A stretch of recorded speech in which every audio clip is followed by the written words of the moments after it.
And it's going to be posted on the WestFAST tab that's found on the Western States Water Council's website at westernstateswater.org. So this webinar is going to provide an overview of the NRCS's Regional Conservation Partnership Program. And we're going to hear from Carrie Cohen today. Carrie is the Chief Programs Projects Branch, Financial Assistance Programs Division, Natural Resources Conservation Service. And he's located in Washington, D.C. Before I hand it over to Carrie, I wanted to let you know that we will be taking questions at the end of today's presentation and using the chat feature to do that.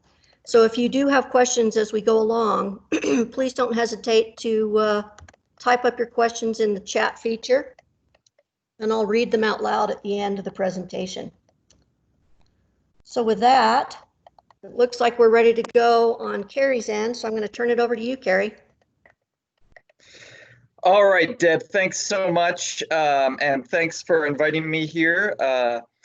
Again, my name is Carrie Cohen.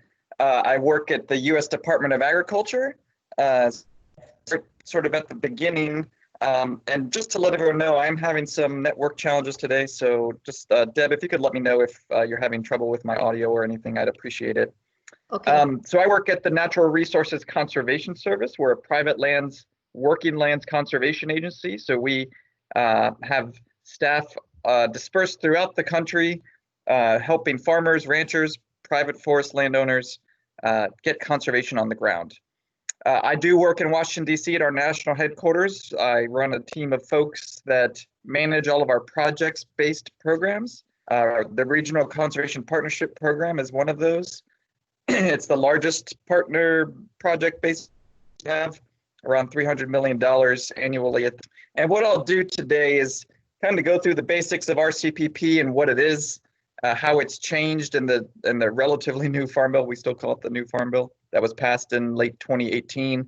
And then try to sort of hone in on some aspects that may be of particular interest with this group, including some water supply projects that we have underway.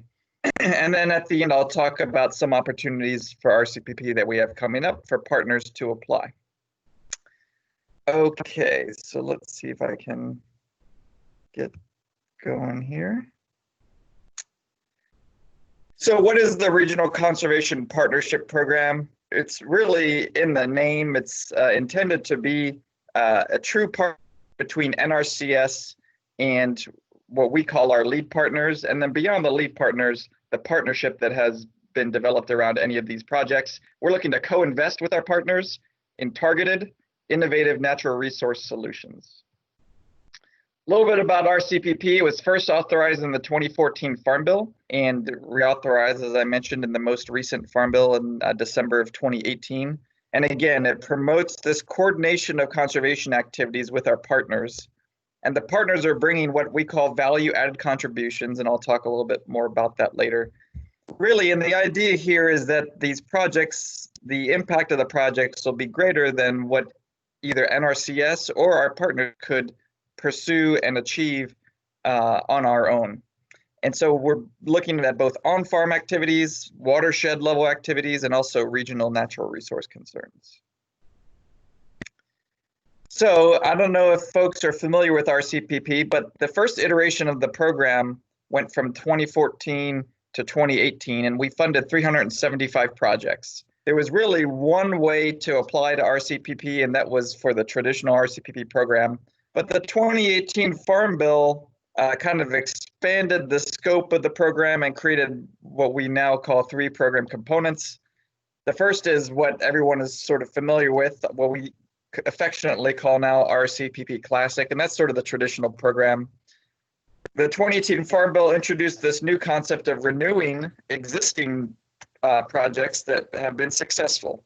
And so at the end of those existing projects, the lead partner for a streamlined, non-competitive renewal that would basically re-up those projects for an additional 5 years. And finally, we have this alternative funding arrangements provision. It's a little bit of a clunky name. We call it the AFA provision. And we actually had this authority under the 2014 Farm Bill, and we only used it for about 3 or 4 projects.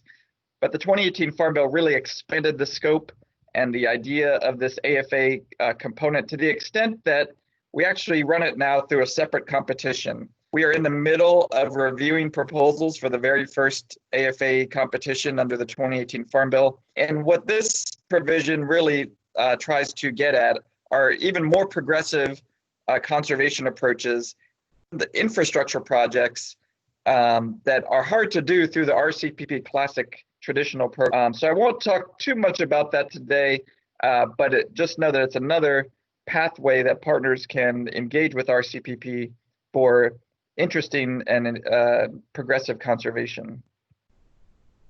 So these are the 4 principles that drive RCPP, whether it's any of those 3 components I just mentioned.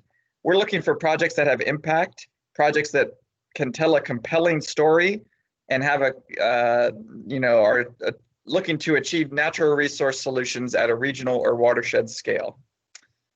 So we're not just looking for projects, for example, hey, we want to do 5 more easements in this 12-digit Huck watershed. We're looking to be able to tell a story. Oh, we are trying to increase the population of lesser prairie chicken in Nebraska and Kansas over the next 5 years, working with these ranchers. That sort of story, and that's just one natural resource example. Of course, we work across all natural resource concerns, whether it's water, air, wildlife, soil health, you name it. The second principle is partner contributions. I mentioned this earlier. We have a stated goal of partners bringing at least the same amount of funding to the table as NRCS is invested in these projects. And I'll talk a little bit more about these contributions in a few minutes. Innovation, this is the third principle, and it's really key to the program. We're looking for partners to bring innovative ideas to try conservation in new ways that maybe haven't been thought of, or NRCS doesn't traditionally do on our own.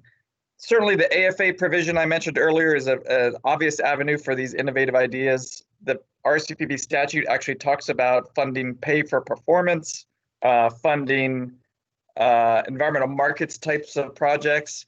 But it doesn't have to be quite that explicit. It could be partners figuring out a new way to target funding, for example, to reduce nutrient loading in a watershed or something like that. And finally, this notion of the partnership and project management is really key. These are often sprawling federal conservation projects. We have projects that have upwards of 20 partners contributing 20 partners contributing to the project. And so we want to work with lead partners who really have the ability to manage and deliver on the conservation deliverables, the partner contributions, and be able to report on conservation outcomes, and I'll talk about that in a minute. And so the project management is really key. The partnership is important. We'd like to see diverse partners that are bringing different types of equities and capabilities to the project. So I'll talk a little bit about the 2018 Farm Bill. Again, it would help to have a better understanding of the 2014 Farm Bill and the first iteration of the program, but I'll talk through these changes a little bit. Previously, under the first iteration, we ran RCPP through a lot of other NRCS programs. So if you're familiar with the Environmental Quality Incentive Program or any of our easement programs, RCPP was kind of an amalgamation of all those programs. It was a little bit clunky. The new Farm Bill created RCPP as a standalone program. We have our own money. We're not trying to get money from all these other programs, these donor programs as we call them. And we are authorized to spend $300 million annually. Again, we have our own program, so now we're going to have our own RCPP contracts with landowners, with producers.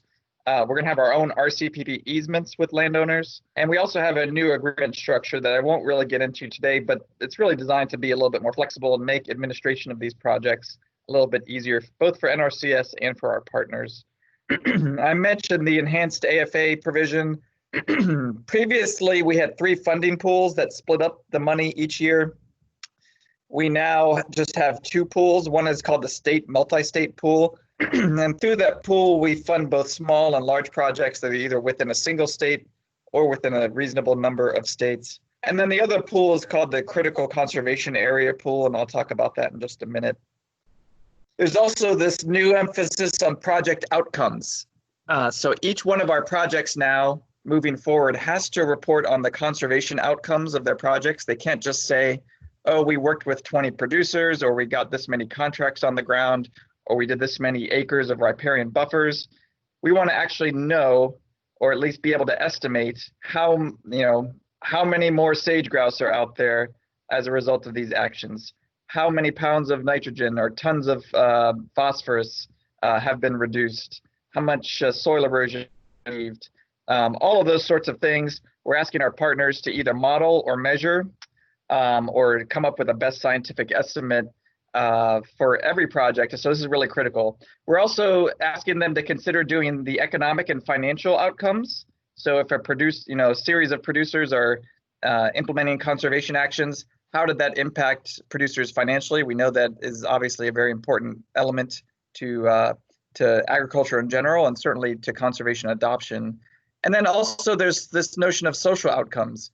Why do producers implement conservation or choose to implement conservation activities? How did that, a producer implementing it, how did that impact other producers in the area or in the community? So our partners they have to report on the conservation outcomes. The social and economic outcomes are optional. The 2018 Farm Bill also for the first time required us to actually develop a regulation for RCPP. We published an interim final rule on March 17th of this year. We got 75 public comments, and we are currently still analyzing those comments, and we are scheduled to publish the final rule for RCPP at the end of 2020. Okay, who is eligible to participate in RCPP? Again, there's a sort of hierarchy of participants. The folks that actually apply to get our funding at the initial level are these partners. In fact, we talk about the applicant as a lead partner. So while there may be 20 partners involved in a project, there's got to be one lead partner that NRCS is going to have the most direct relationship with. This list of potential lead partners is actually in the RCPP statute. Wanted to point out, and I highlighted a few that may be of particular interest to this group. State and local governments can apply, so it could be a state agency or a local governmental agency. Water districts, irrigation districts, acequias, rural water associations are able to apply. Municipal water or wastewater treatment entities can apply. One of our most successful projects to date has been managed by the Milwaukee Metropolitan Sewerage District, and we've got a few other municipal utilities that are involved in our RCPP projects. But you'll see here a few of the other groups of folks that can apply as the lead partner. What you will see is that individuals cannot apply. It's got to be an entity. This is an important concept, as I'll show in a moment, particularly for water supply projects, which Deb asked me to spend a little bit of time focusing on. With the 2018 Farm Bill, we got this new land eligibility language that says RCPP projects really must be carried out to the benefit of agricultural lands or non-industrial private forest land or associated lands. Associated lands could mean things like public lands where there's conservation treatments going on public lands, but the benefits accrue to private lands. So this is a really important concept. It's basically an agricultural and forest land working lands project program. Important note for water supply projects. Hopefully some of you are familiar with our Public Law 566 program, through which we have constructed over 10,000 public works structures around the country, usually small dams, could be for flood control, could be for water supply. And in the 2018 Farm Bill actually gave us the authority to fund PL 566 projects through RCPP. And we did that. We have 21 PL 566 projects that are existing under RCPP. I'll talk about a few of them later, but we could do municipal water supply projects for rural communities that were truly water supply projects for those communities, and they did not necessarily have to generate conservation benefits for ag or forest lands. But because the 2018 Farm Bill created this new land eligibility concept, any water supply projects that we do from now on, they're not going to be PL 566 projects, first of all, because RCPP, again, is now a standalone program. But those projects have to generate conservation benefits for either agricultural, non-industrial private forest lands, or associated lands. So a very important concept for folks that are interested in water supply projects. I mentioned the funding pools earlier. 50% of the funding have to be spent in these multi-state pool. And what you see here is the map of the critical conservation areas. These were designated in 2014 by the Secretary of Agriculture. You can see it's things like the California Bay Delta, the Columbia River Basin, the Colorado River Basin, and moving to the east, things like Chesapeake Bay and the Great Lakes. So I've talked a lot in general terms about RCPP, but what actually happens? These are 5-year projects, at least. They can be extended up to an additional year. These projects really are looking to combine conservation activities that NRCS can often do through other programs. So you'll see here that we have 5 activity types, we call them. We can do land management activities with producers or landowners. These are things like soil health activities or irrigation improvements, things that we would normally do through our EQIP or CSP program, for example.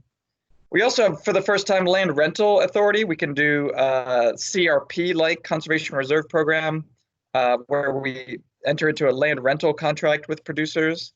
We also have 2 types of easements, both U.S. held easements and entity held easements. That could be for real any land use. We can do wetland easements, we can do ag land easements, we can do forest land easements.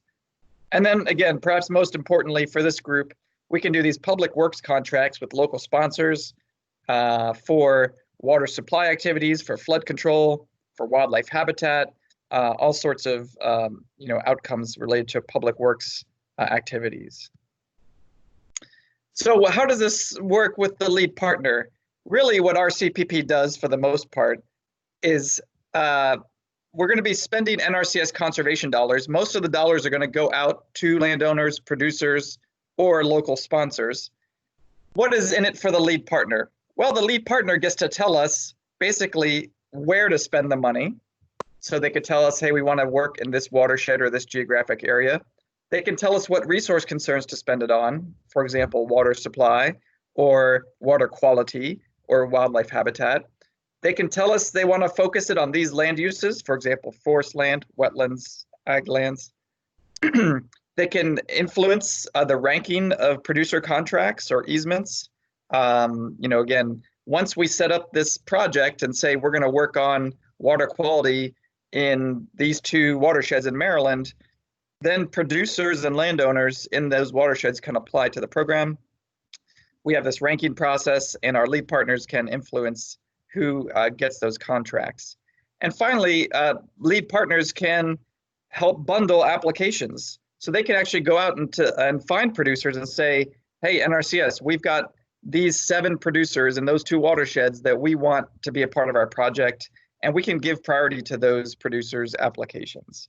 So it's not like the lead partners getting all the money and going out and doing the conservation, except in the case of AFAs, which we can get into a little bit later. Most of the time, again, it's going to be relationships, contracts between NRCS and a producer and an easement, or a landowner through an easement. But the lead partner can have a great deal of influence of how that funding is spent. Whoops. This is a complicated slide. We don't have to deal with the whole thing. I just wanted to show you this kind of high cut at the very top. When a project gets funded, let's say we fund a project at $5 million, and just so you know, the maximum is $10 million right now. At least 70% of the funding, as you can see here out on the left side of your screen, has to go on the ground through financial assistance to landowners, producers, local communities in the case of public works contracts. 70% of that 5 million's got to be spent to actually do conservation activities on the ground. The other 30% can be spent, it doesn't have to be the entire 30%, but up to 30% can be spent on technical assistance activities. So these are all the things that need to happen to get the conservation on the ground, whether it's design of a structure, conservation planning with a producer, all those things that support the actual implementation of conservation. Partner contributions. I mentioned earlier that we have a stated goal of the partner contributions being at least equal to the NRCS investment. There's all sorts of partner contributions out there, right? We are looking for things that we use all these different adjectives: value added, substantive, elevating, amplifying. Again, we want to see partners bringing contributions to the table that are really going to elevate and amplify the project beyond just the NRCS investment.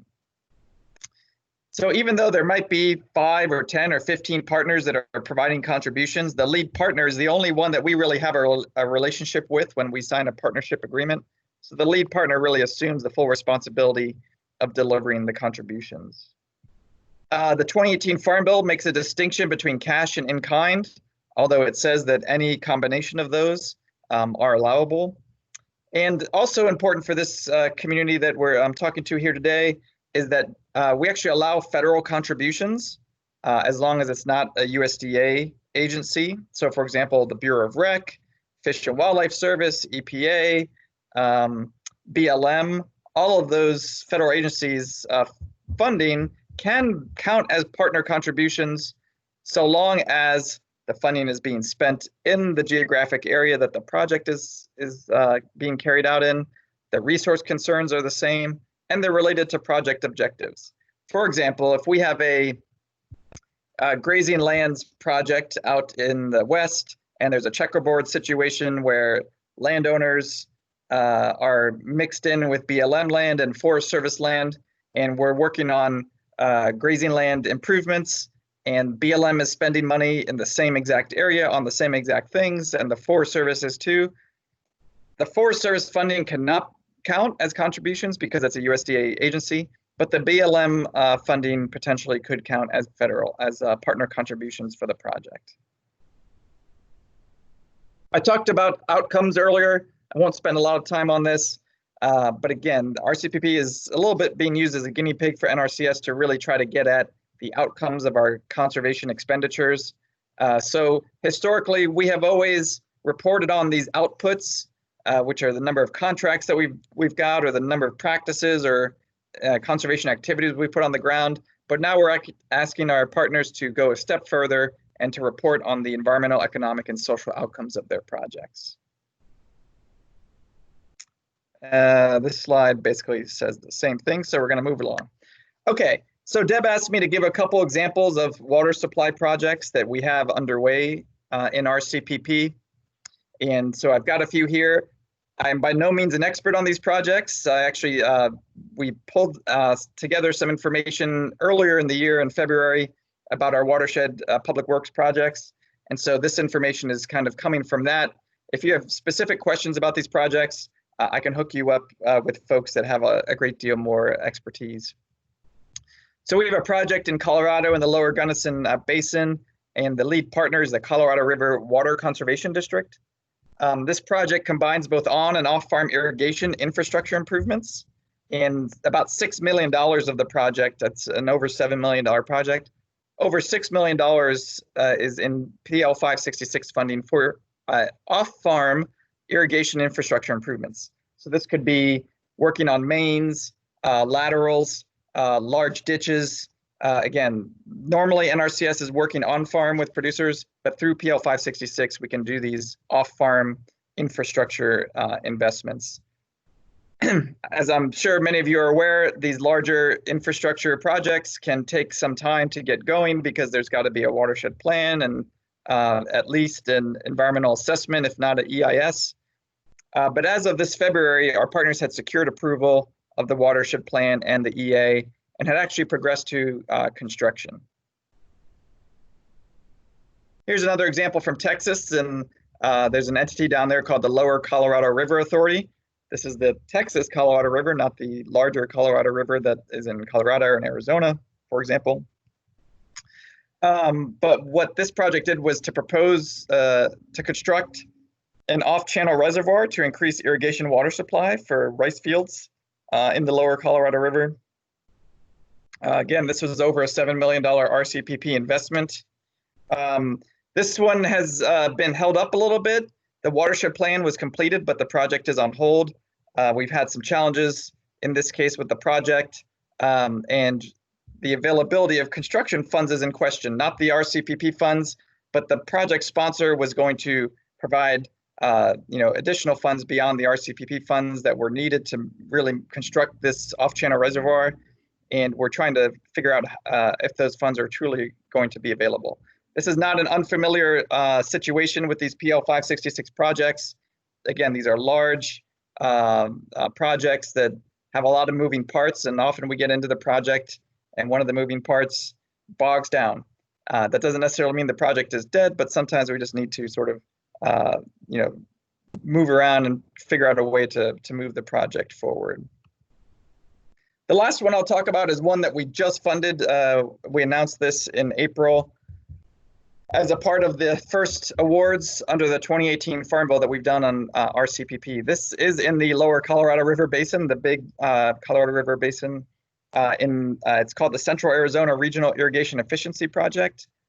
And the partners there, the lead partner is the Department of Water Resources in the state of Arizona.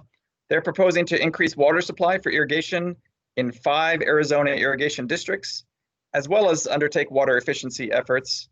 The project we announced for tentative approval in April was a $10 million project, so that's the maximum amount we can spend through RCPP. And we are currently negotiating the specifics of that project with the lead partner and other partners. If anyone's familiar with this project, Arizona is certainly facing some challenging water supply, a challenging water supply situation when it comes to Colorado River water in the near future. And so they're really looking for immediate solutions, not just in the agricultural sector, but maybe many other sectors as well. So this will be my last slide, and then Deb, we can certainly open it up for questions. Just wanted to make people aware of the next 2 opportunities that we have for RCPP for lead partners to apply. We are putting the finishing touches on the next RCPP Classic competition. It's going to be announced either late this month or early August. And this is actually going to combine funding from both fiscal year 2020, which we are currently in, and fiscal year 2021. Because of when the Farm Bill passed in 2018, we're kind of behind in our annual program cycle. So we're going to combine 2 years of funding to try to get in a better place. So there'll be a good chunk of money available again for this competition in late July or early August that will be announced. And then the winter of 2020, potentially early 2021, the next AFA competition. Again, this is the alternative funding arrangements where we're looking for more progressive conservation approaches. That's scheduled for announcement again in the winter of 2020, potentially early 2021. So I know that was a lot of information and tried to give a broad overview and with a little bit of focus on the water supply elements, but Deb, happy to answer any questions that folks may have. Great, Kari, thanks. So if you would please use your chat to ask your questions, I can read them aloud.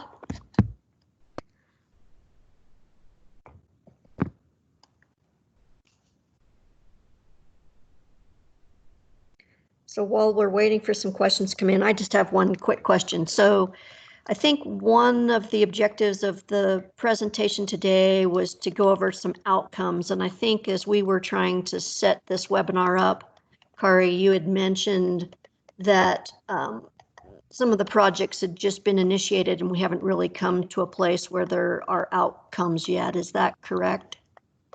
Yeah, so, we did not fund the very first RCPP projects until 2015. Most of those actually got finalized in 2016, and almost all of them are 5-year projects at least.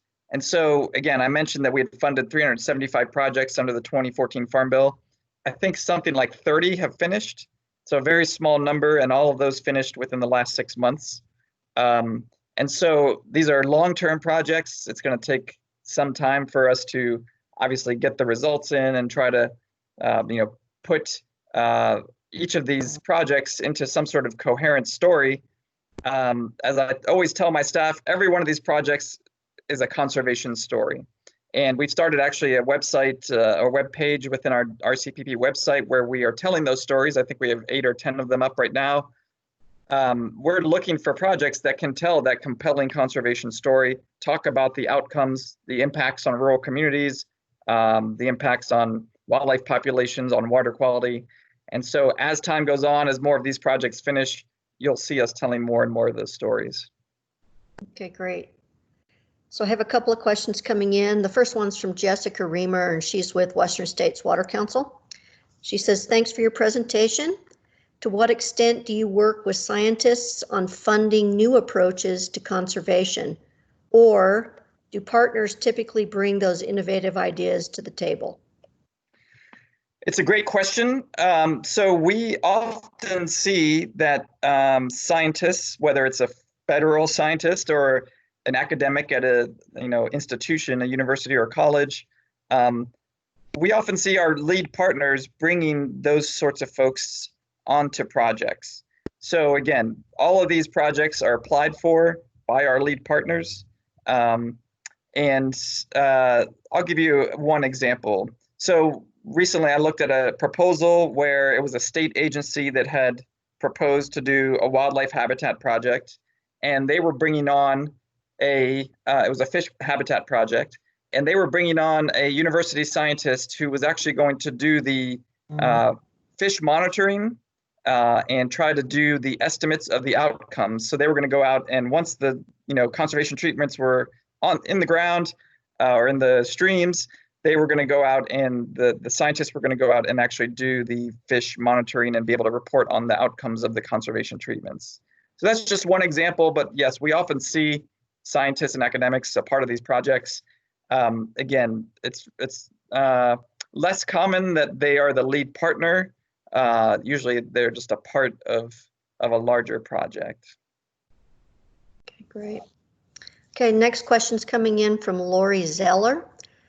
They're asking, is there a 10 million cap for each project? Yes, so right now it's kind of fluctuated a little bit in the life of RCPP. At the beginning, back in 2014, I think the first funding cycle, the cap was 20 million, but for a number of years now, it's been 10 million. And the smallest project we'll fund is 250,000. So, again, these are substantial projects. They take a lot of administration on our part, on NRCS's part. They often take a lot of administration on the lead partner's part. We don't want to do really small projects that where the administrative costs would just eat up any value of the project. And so I would say, if you look at what we just funded in April, we had projects in the $1 million to $2 million range, quite a few in the sort of $3 to $5 million range, and just a few that were kind of in that bigger $8 to $10 million range. Okay. Next question is coming in from Janine Jones. Can you give examples of funded projects other than PL 566, ones where the NRCS funds were used to reduce groundwater extraction, for example, in the Ogallala Aquifer? Yes, so beyond PL 566, I know that we have quite a few sort of irrigation efficiency projects, including one in the Ogallala. The lead partner is escaping my head right now, but irrigation efficiency is a very popular topic within RCPP. So yes, I don't have it off the top of my head. If you go to the RCPP website, you can pull up a PDF that shows all 375 funded projects and gives a short summary of each of those projects. So you can sort of narrow in on your area of interest. And then if there's a particular project you're particularly interested in, please just feel free to shoot me an email and I can try to get you more information. Great. Okay, the next one, does this funding require any matching funds, or can it be the only funding for a project? Yes, again, we have a stated goal of the partners putting up at least an equal amount of funding, whether it's cash or in kind, as the RCPP investment. So we don't talk about it as matching funds. It's a little bit of an arcane reason why we don't, but we don't, for those of you familiar with 2 CFR 200, which is the federal regulation that governs many federal financial awards like cooperative agreements and grant agreements, we actually don't administer RCPP through that. So we don't talk about our contributions as matching funds. For most federal programs, you can't use federal agency funding as matching funds. Whereas for RCPP, as long as it's not a USDA agency, we can. So we talk about partner contributions. And again, our stated goal is at least a 1-to-1 ratio. Quite often, partners are bringing even a higher ratio or partner contributions to these projects. Great. Okay, the next question. Can you have multiple projects in a basin that equal more than 10 million? Oh, absolutely. We've got those critical conservation areas. So for example, in the Chesapeake Bay watershed, we probably have upwards of 25 projects currently underway. Obviously, it's a big basin, and there's lots of states involved, 6 states. So there's projects all over the basin, but the totality of those projects is much, much greater than $10 million. So yes, we'd certainly shoot for geographic diversity, partner diversity when we're making these funding announcements. We look for projects that are going to target historically underserved producers. If you look at the funding announcement that's going to come out in July or August, there's a whole bunch of policy in there that gets into a lot more detail than I've been able to get into today. But certainly if you're interested in the program or interested in applying, just the key thing is to read that very carefully when it comes out. Okay. Next question. First, excellent presentation. Can you please provide several examples of projects that include activities on public lands? It's a great question, and I think I'm going to sort of answer it in a roundabout way. Again, we've got 375 projects, and the number that I can keep up with the details on is a very small subset of that. But there's 2 sorts of main types of projects where public lands are implicated. One is a PO 566 type of project, for example, where let's say a local government owns a piece of land on which they want to put a water supply structure or a flood control structure. It's certainly under the new Farm Bill, it's eligible for RCPP for the structure to be built on that land owned by the local government, as long as the benefits for the flood control or the water supply are accruing to either farmers or forest landowners or ranchers in the project area. So again, that's a case where the structure is being built on public lands, but the benefits are accruing to private landowners. The second example is kind of the one I talked about earlier, where let's say a landowner has a ranching operation out west, but they share, they also have a lease for BLM land that is adjacent to their own land, and it makes sense for the conservation treatments to occur throughout that landowner's operation. Then we would allow those conservation activities to take place on the adjacent public lands. Those are the 2 main situations where we allow public lands to be a part of RCPP. Okay, next question. What would be the minimum project cost where the overhead cost is absorbed efficiently, sufficiently? Well, that's a good question. Again, the smallest project that we will fund is $250,000. Chad, you bring up a good question about overhead costs. Let's see, I could get wrapped around the axle here. There's a small amount of project funding. As I mentioned, 70% of the project funding has to go out for conservation on the ground, 30% for technical assistance. Of that 30%, there's a small portion of that the lead partner can use for things like project management, doing outreach to producers, reporting on outcomes, all the things that a lead partner might have to do to wrangle partners and get the project underway and implemented. we actually have a statutory prohibition on paying so-called administrative costs that we have translated into indirect costs. So if folks are familiar with the concept of indirect costs, we cannot pay overhead or indirect costs through RCPP. It's just a statutory prohibition. There's nothing we can do about it. So I wanted to make that clear for folks who are interested in applying. They can get money to manage the project, like for direct administrative expenses, but we cannot pay for overhead or indirect costs. Okay, great. Okay, another question coming in. Are there any annual deadlines to apply for funding, or do we need to wait until the funding announcement comes out? Yeah, so there's no kind of regular deadlines. Again, because of when the Farm Bill came out, it's just been kind of trying to play catch up since then. The first funding announcement came out last September. Then the first AFA announcement, the alternative funding arrangements, came out earlier in February. And so you just have to wait until we're able to get these, funding announcements out the door. This one that's going to open in the end of July or early August is going to be open for 90 days, so 3 months.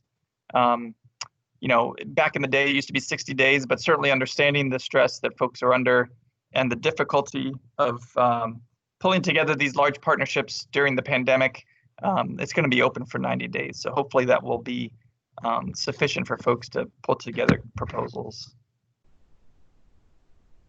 Great. Okay. Well, that looks like it for the questions. Great. Well, Deb, I really appreciate the opportunity. Oh, Roger's got one more, it looks like. Yeah. While Roger's thinking about his question, I will say that, if folks have any follow-up questions, please don't hesitate to reach out. Either me or my staff will help you as much as we're able. It's really important to us. I always tell my staff that we are entirely beholden to our partners. We have $300 million a year to spend.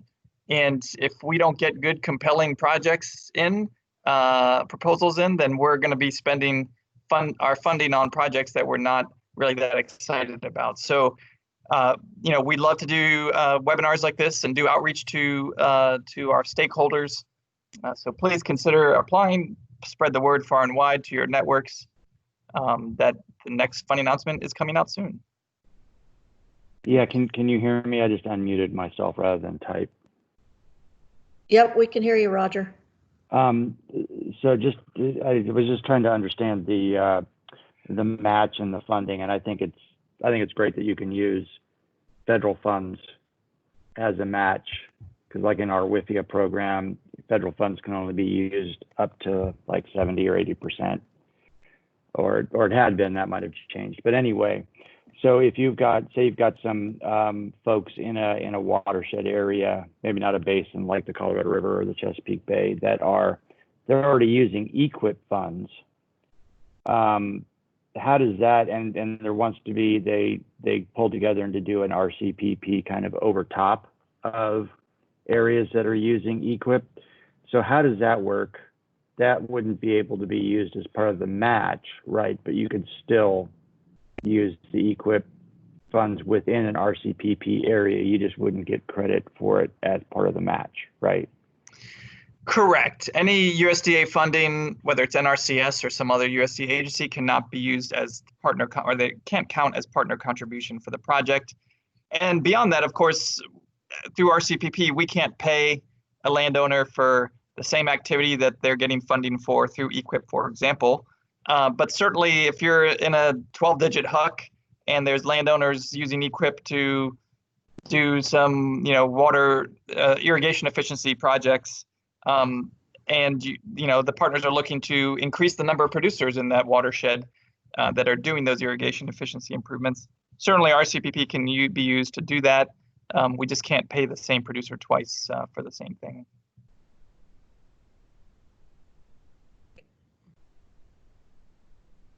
Okay, any more questions out there?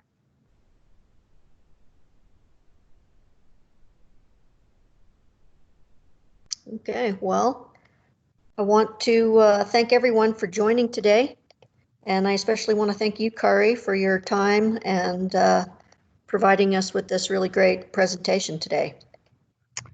Sounds great. Thanks again, and hope to see some proposals here in the near future. See y'all. Thank you. Bye.